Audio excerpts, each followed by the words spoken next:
A future study of history will record these days as belonging among the most significant ones of European history. For today, Central Europe's renunciation of a will of its own became known. It remains to be seen in what direction matters will develop further in the next few days, but whatever takes place, it is, after all, an action that much more so than many that have preceded it in our catastrophic age is connected with human decisions of will that originated, in the full sense of the word, from the forces of decline in European civilization. Footnote: this refers to a petition by the German government sent to the President of the United States, quote, to assume the mediation in regard to the question of reparations and to determine the sum which Germany is supposed to pay to the Allied powers, close quote. At the same time, it included, quote, the urgent request to bring about agreement among the Allies for such a mediation. The undersigned solemnly declare that the German government is ready and willing, without restriction or reservations, to pay the Allied powers that amount of reparation deemed fitting and suitable by the President of the United States after a thorough investigation. Close quote. End of footnote. Such a day can remind us of the periods from which emerged everything within European civilization, the origin of which I described in the last few weeks. It has its point of departure, as it were, in what is described so superficially by history, but what so profoundly influenced the civilization of mankind after the fourth Christian century. We have characterized these events from several perspectives.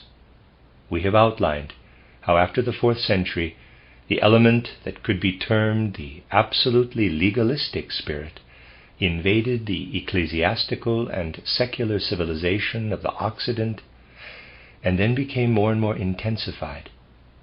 We then indicated the sources from which these matters originated. Indeed, already earlier we have called attention to the fact that in the middle of the 19th century, modern humanity underwent a crisis that, although given little notice, can even be described from an anatomical, physiological standpoint, as we saw here a few weeks ago. All that then took its course in the second half of the 19th century, particularly in the last third, culminating in the unfortunate first 2 decades of the 20th century, stands under the influence of what occurred in the middle of the 19th century. This day in particular gives us cause to introduce these considerations we intend to pursue in the next few days with the contemplation of a certain personality.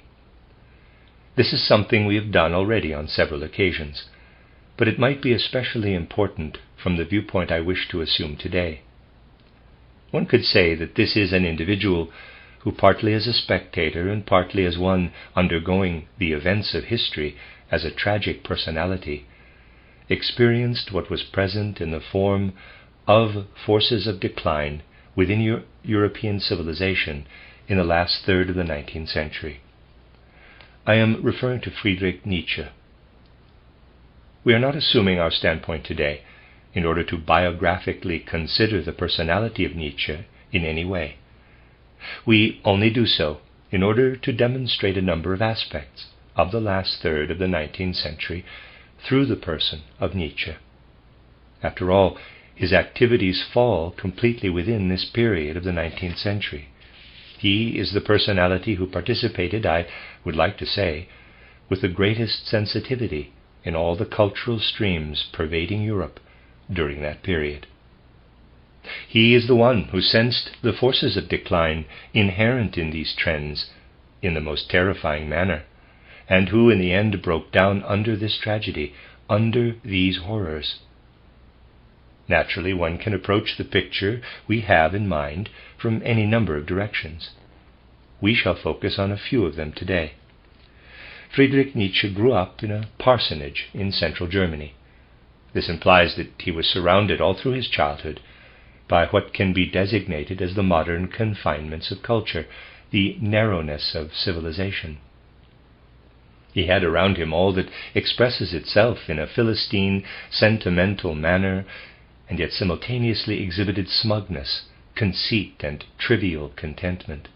I say complacent, conceited, for this culture believed it had a grasp on the untold number of secrets of the universe in threadbare, superficial sentiments. I say content with trivialities, because these sentiments are indeed the most commonplace. They penetrate Philistine sentimentality from the very simplest human level, and at the same time are valued by this Philistine sentimentality as if they were the pronouncements God uttered in the human mind. Nietzsche was a product of this narrowness of culture, and as a young man he absorbed everything someone can acquire who passes through the present-day higher forms of education as a, let me say, unworldly youth. Already during his early teens, Nietzsche was attracted with all his heart to everything that streams out of Greek tragedies, such as those by Sophocles or Aeschylus. He imbued himself with all that strives out of Greek humanism toward a certain spiritual, physical world experience. And with all of his human nature, with his thinking, feeling, and willing, Nietzsche wanted to stand within this experience of world totality, of which man can feel himself to be a part, an individual member. Time and again the soul of young Friedrich Nietzsche must have confronted a mighty contrast existing between what the majority of modern humanity, in its Philistine sentimentality and narrow, trivial self-contentment, calls reality, and the striving for loftiness inherent in the tragic poets and philosophers of early Greek antiquity. Certainly his soul swung back and forth between this Philistine reality and the striving for sublimity in the Greek spirit that surpasses all trivial human striving. And when he subsequently entered the sphere of modern erudition, the lack of spirit and art, the mere intellectual activity of this modern scholarship was particularly irritating to him. His beloved Greeks, through whom he had most intensely experienced the striving for loftiness, had for him been remolded by modern science into philological, formal trivialities. He had to find his way out of the latter. Hence he acquired his thorough antipathy against that spirit he considered the source of modern intellectualism. He was seized with profound antipathy against Socrates and all Socratic aspirations. Certainly there are the impressive, positive sides of Socrates. There is all that one can learn in a thorough manner through Socrates. Yet, on the one hand, we have Socrates as he once existed within the world of Greece, and on the other hand, there is Socrates, the ghostly spectre, haunting the descriptions of modern high school teachers and university philosophers. With whom could young Nietzsche become acquainted when he initially observed his surroundings? Only with the ghostly spectre, Socrates. This is how he acquired his dislike against this Socrates, out of what has arisen through this Socratism within European civilization. Thus he saw in Socrates the slayer of human wholeness, that in the art and philosophy of the pre-Socratic age had streamed through European civilization. In the end it seemed to him that what overlooks the world from the foundation of existence is a reality turned Philistine and desolate. He felt that any lofty, noble striving to ascend to the spiritual spheres of life must struggle to overcome such a reality. Nietzsche was unable to discover such noble tendencies in anything that could have emerged from the prevailing striving for knowledge. He could find it only in what originated from efforts of artistic character. For him, what had developed as tragic art out of ancient Greece illuminated the Philistine atmosphere into which Socratism had finally turned. He saw Greek tragedy reborn, as it were, in what Richard Wagner was endeavoring to create as tragedy out of the spirit of music toward the end of the 1870s and beginning of the 1880s. In the musical drama to be created, he saw something that by ignoring Socratism was connected directly with the first Greek age of total humanism. Thus he recognized two streams of art. On one hand, the Dionysian, orgiastic one that, arising from unfathomable depths, attempts to draw the whole human being into the world. And on the other hand, the one that eventually was so perverted in Europe that it lost all its luster and decayed into the absolute spiritual sclerosis of modern scholarship, namely the Apollonian stream. Nietzsche strove for a new Dionysian art. This pervades his first work, titled The Birth of Tragedy, out of the spirit of music. I'll try the German, Die Geburt der Tragödie aus dem Geist der Musik. Right away, he had to experience how the typical Philistine railed at what expressed itself in this book out of a knowledge borne aloft by wings of imagination.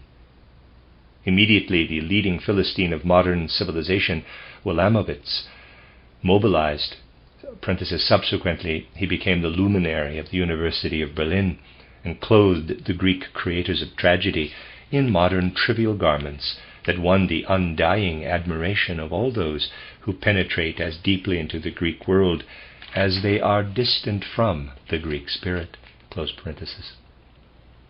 Right away, the collision occurred between the stream that, borne by the spirit, tried to penetrate the artistic element based on knowledge, and the other that does not feel comfortable within this richly imaginative spirit of knowledge, this knowledge borne by the spirit, and that therefore escapes into Philistine pedantry.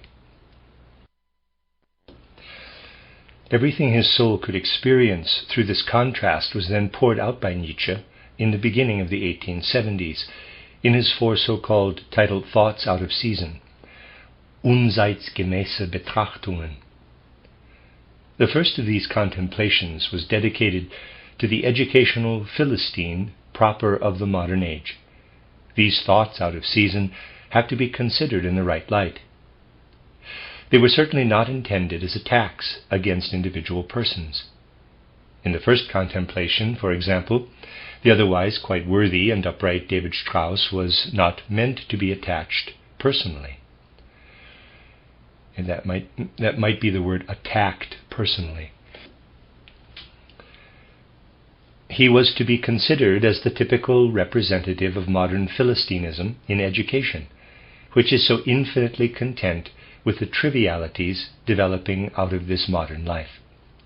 We actually experience this again and again, because basically matters have not improved since those days. They have only intensified. This is approximately the same experience as the one we have when we attempt to contribute something to the comprehension of the world out of the depths of spiritual science. Then people come and say that although what is being said concerning an etheric and astral body and spiritual development may all be true, it cannot be proven. One can only prove that 2 times 2 is 4.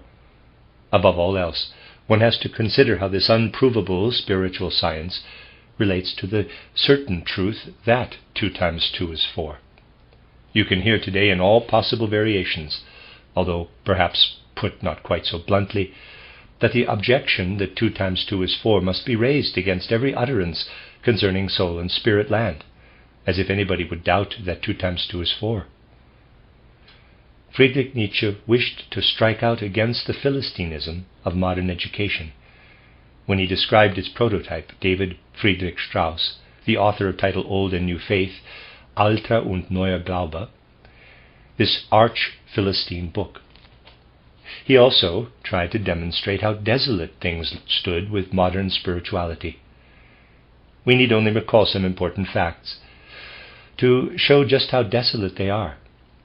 We need only remember that in the first half of the 19th century, there still existed fiery spirits, for example the historian Rotek, who lectured on history in a one-sidedly liberal form, but with a certain fiery spirituality.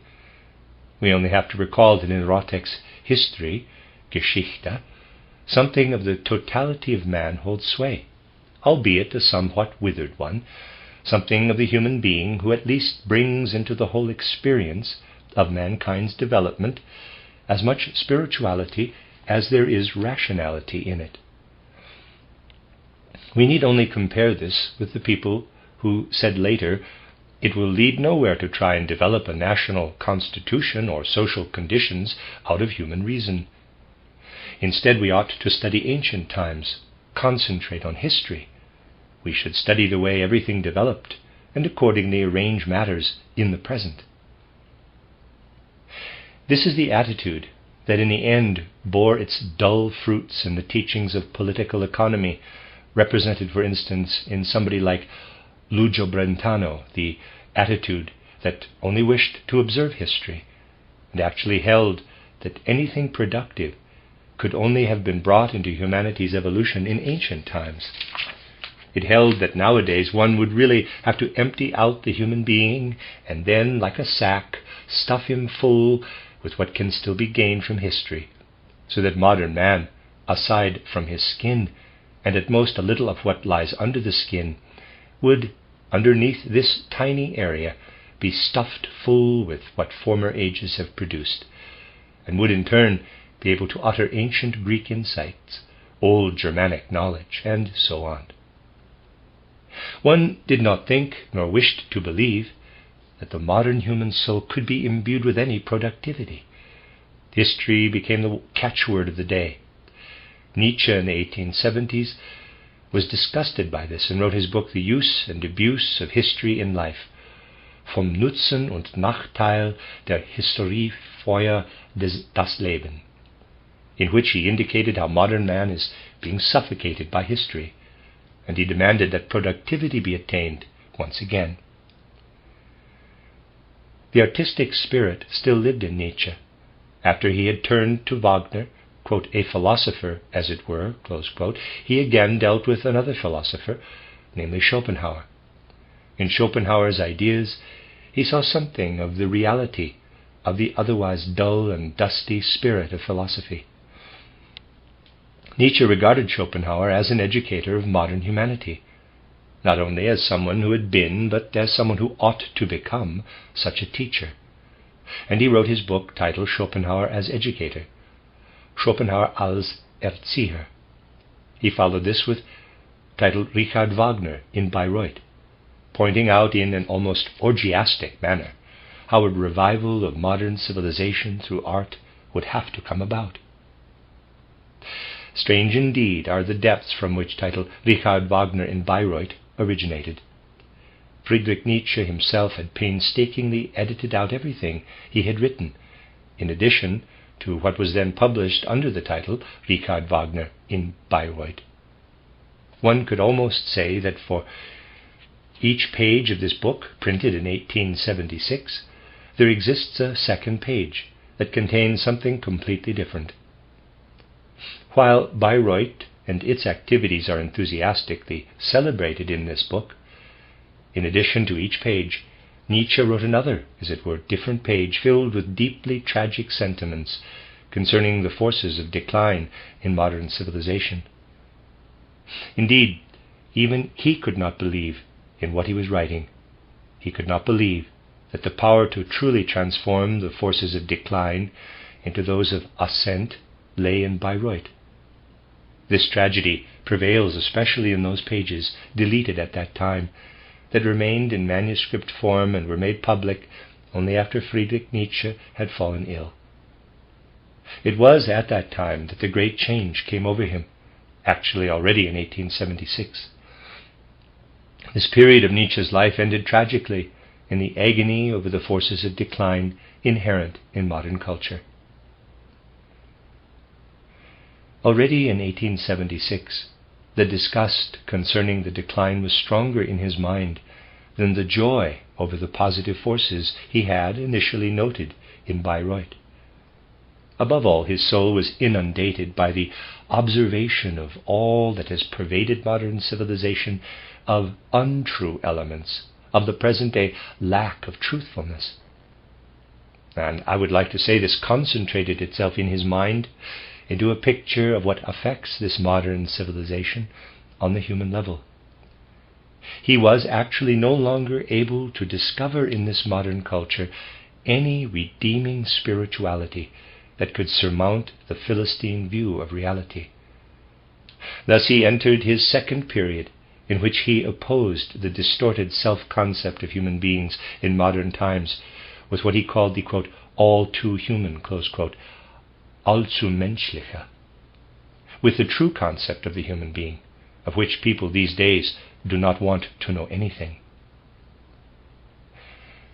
One would like to say, just look at those individuals who have celebrated modern history in this manner, such as Savigny, Lucio Brentano, Ranca, and the other historians, and ask what they are actually doing. Aside, I've pronounced S-A-V-I-G-N-Y, Savigny. Not sure that's the correct pronunciation. End of aside. What is woven into the tapestry of the active spirit of the times? Something is being produced that is supposed to be true. Why is it presented as truth? Because those individuals who speak of such a truth are in reality themselves spiritually impotent. They deny the Spirit because they themselves do not possess it and cannot discover it. They dictate to the world, you must be thus and thus, for they lack the light they are supposed to shed over the world. The all-too-human, the whole all-too-narrow attitude is what is built up to the human element and presented as absolute truth to mankind. From 1876 on, this dwelt as a feeling in Nietzsche, while he wrote his 2 volumes, Human, All Too Human, Menschliches, Allzu Menschliches, then Dawn, Morgenröte, and finally Joyful Science, Fröhliche Wissenschaft, by means of which Nietzsche plunged as if intoxicated into nature, so as to escape from what had actually surrounded him. Nevertheless, a tragic feeling was present in him. Northern Germany, Northern Europe in general, and Central Europe had had an effect on him. He absorbed all that, and from Schopenhauer and Richard Wagner in particular, he found his way to Voltaireism. The text Menschliches, Allzu Menschliches was dedicated to Voltaire.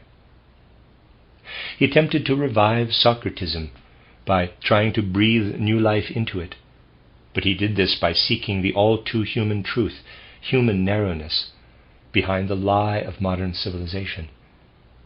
He tried to reach the spirit out of this human narrowness. He did not find it behind the accomplishments of men of more recent times. He believed he could find it through a kind of intoxicated plunge into nature. He endeavored to experience this intoxicated plunge into nature in his life by traveling south repeatedly during his vacations in order to forget, in the warm sun and under the blue sky, what men have produced in the modern age. This drunken plunge into nature underlies his Morgenröte and the Fröhliche Wissenschaft as the basic feeling. He did not find joy through it. His sense of tragedy remained. It is especially pronounced when we see him express his sentiment in poetry and hear, I'll try the German, Die Krähen schreien und ziehen schweren Flugs zur Stadt. Bald wird der Schein wohl dem, der jetzt noch Heimat hat.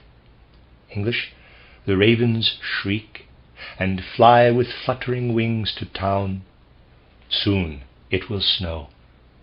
How fortunate is he who now still has a home. Close quote. Nietzsche too had no home. Quote, fly, bird, rasp your song in sounds of wasteland birds. Close quote. He had no home because this is the impression he had of himself, as if ravens were shrieking round him when he fled again and again from Germany to Italy. Soon, however, it became evident that he could not remain in this mood. There are verses by Nietzsche in which he remonstrates against anybody who takes this mood, expressed in the lines, quote, "The ravens shriek and fly with fluttering wings to town," close quote, too seriously. He did not wish to be considered only as a tragic person. He also wanted to laugh about everything that had occurred in modern culture. As I said, just read the few lines that follow after the above poem in the most recent Nietzsche edition. So in the last third of the 19th century we have, in a sense, in Nietzsche a spirit predestined to abandon everything people in the modern age have produced, to flee everything the arts and the sciences have accomplished, in order to find something original, to discover new gods and smash the old. We might say that this individual was too deeply wounded by his age for these wounds to heal, much less for them to give rise to a productive new impulse. Thus, from these wounds sprang forth creations and ideas devoid of content. The Superman appeared, pervaded by sensuous, bleeding lyricism. In the last third of the 19th century, it was no longer possible for Nietzsche to penetrate to the true human being on the basis of natural science, which had extinguished man, or on the basis of sociology or the social structures of the last century, an age that possessed machines but no longer the human being, except as he stands in front of the machine. Nietzsche did, however, experience the urge to escape through negation, to flee what was no longer known and felt to be human. Instead of a comprehension of the human being out of the whole cosmos, instead of an occult science, there emerged the abstract, lyrical, sultry, and overheated, pathological, and convulsive Superman, appearing in visions before his soul, and thus spoke Zarathustra, also sprach Zarathustra. Visions that in part touch the deepest aspects of human nature, but that basically always sound disharmonious in some way, expressing intentional disharmony. Then there is the other negation, or rather idea devoid of content. This life between birth and death cannot be understood if it is not at the same time seen as extending beyond the one earth life. Those who truly possess a feeling for grasping the one life between birth and death, who take hold of it with such a profound feeling and lyricism as did Friedrich Nietzsche, those sense in the end, this life cannot be comprehended as a single one. It must be viewed in its development through many lives. But as little as Nietzsche could bestow a content on the human being, and therefore proceeded in a convulsive manner to his negation, the Superman, as little could he give substance to the idea of repeated earth lives. He hollowed these lives out. They turned into the desolate, eternal return of the same. Just think for a moment what can arise in our mind concerning repeated earth lives, which are linked to each other in karma through a mighty progression of destiny. Just picture how one life pours content into the following one. Then imagine these earth lives as shadowy, empty husks, emptied of all content, and there you have the eternal return of the same, the caricature of the repeated earth lives. Impossible to penetrate to the image of the mystery of Golgotha by means of what the modern confessions represent. This is how what could have disclosed itself to him through Christianity appeared to Nietzsche. It was impossible to penetrate the religious conceptions that had come about since the 4th century, and to arrive at an idea of what had occurred in Palestine at the beginning of the Christian era. Yet Nietzsche was filled with a profound desire for truth. The all-too-human had come before his soul in a saddening form. He did not wish to participate in the lie of modern civilization.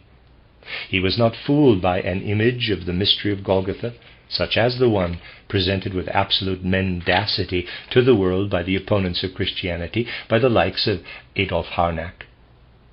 Even in the lie, present as actual reality, Nietzsche still tried to discern the truth. This was the reason for his distortion of the mystery of Golgotha in his Antichrist.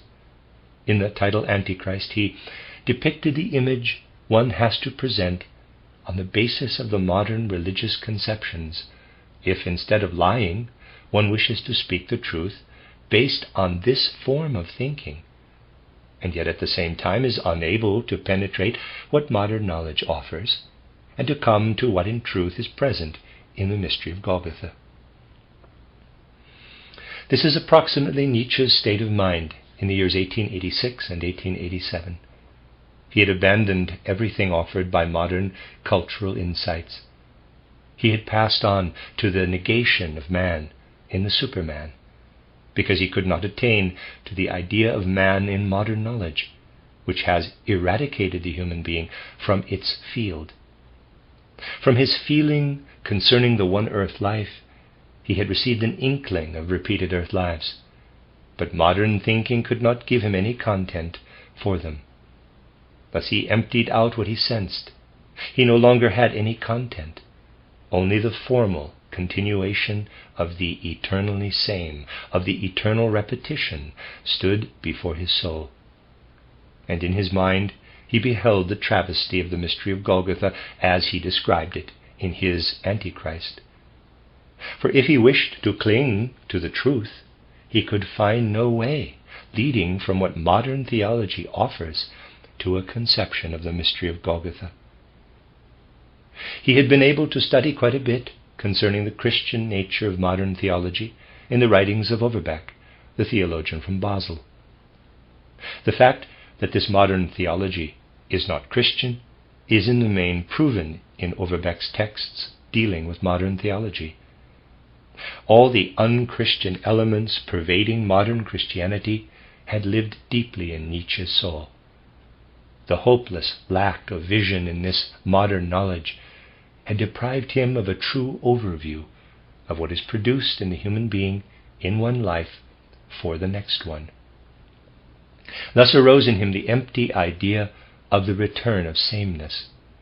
The Christian impulse had been taken from him by what calls itself the Christian spirit in the modern age, and he saw the untruthfulness of this age, and he could not even believe any longer in the truthfulness of art, in which he had tried to believe at the beginning of his ascending career. He was already filled with this tragic mood when utterances burst forth from his soul, such as, quote, "And the poets lie too much," close quote. Out of their innermost human nature, poets and artists of the modern culture have indeed lied too much, and lie too much to this day. For what the forces of the future need most, and what modern civilization possesses least of all, is the spirit of truth. Nietzsche strove for this spirit of truth, which alone can present to the human being the true idea of himself. Through the development in repeated earth lives, it alone can bestow on this one earth life a meaning other than that of the senseless return of the same. Through a sense for truth, he thirsted for the true conception of the one who tread the earth in Palestine. He found only a travesty of it in modern theology and present-day Christian demeanor. All this broke him. Therefore, the personality of Friedrich Nietzsche expresses the breakdown of the spirit striving for truth amid the falsehood that has arisen since the point of crisis in modern times, namely the middle of the 19th century. The rise of this untruthfulness is so powerful that people do not even have an idea of how deeply they are enmeshed in its nets. They do not even give a thought anymore to how truthfulness should replace falsehood at every moment. In no other way, however, than by realizing that our soul has to be imbued with this fundamental feeling that truth instead of falsehood must prevail. Only through this profound feeling can anthroposophical spiritual science live. Modern civilization has been educated in the spirit of untruth, And it is against this spirit of falsehood, this can really be cited as an example, that anthroposophic spiritual science has to fight the most. And today matters have reached the point, as I mentioned already at the conclusion of my last lecture, where even in regard to our anthroposophically oriented spiritual science, we find ourselves in a deep, intense crisis. What we need to do very much is to work, to be intensely active out of enthusiasm for truth. For the malaise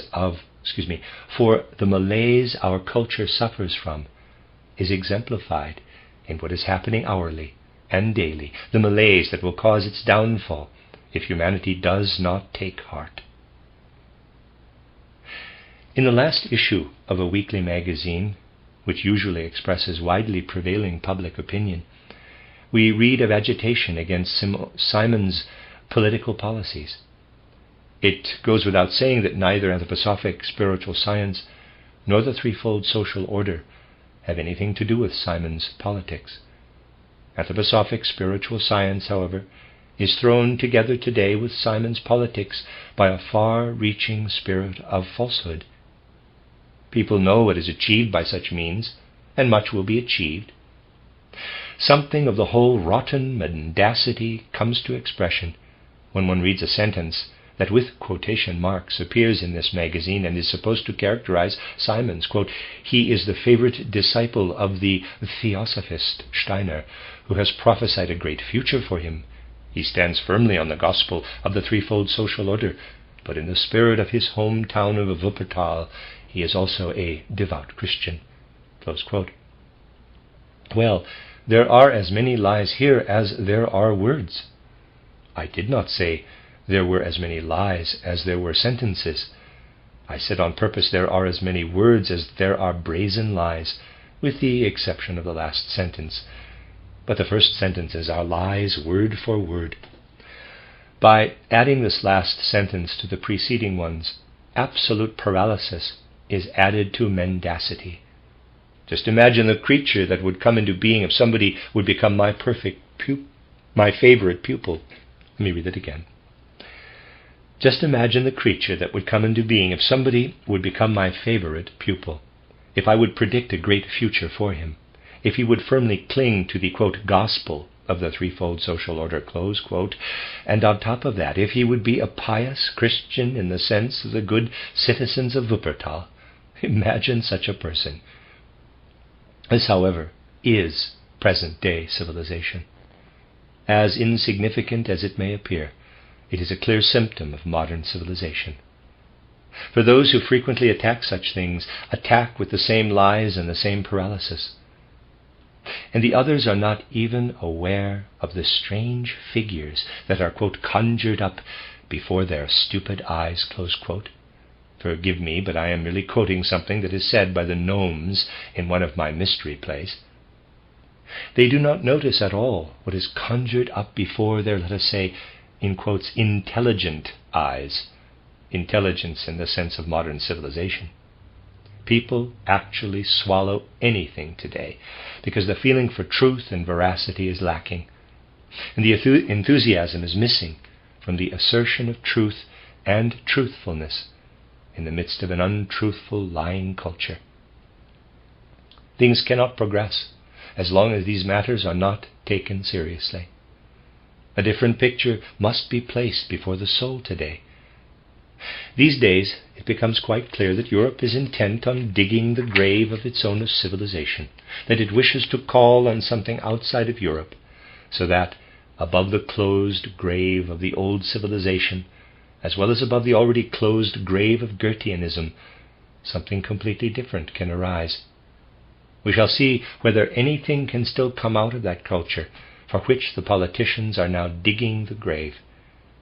We shall see whether something can emerge from it that will truly receive the forces of progress, that will discover the human being, find the only true impulse of the idea of eternity in repeated earth lives, and discover the true mystery of Golgotha and Christianity as the right impulse in the face of all that appears in this area as untruth and falsehood.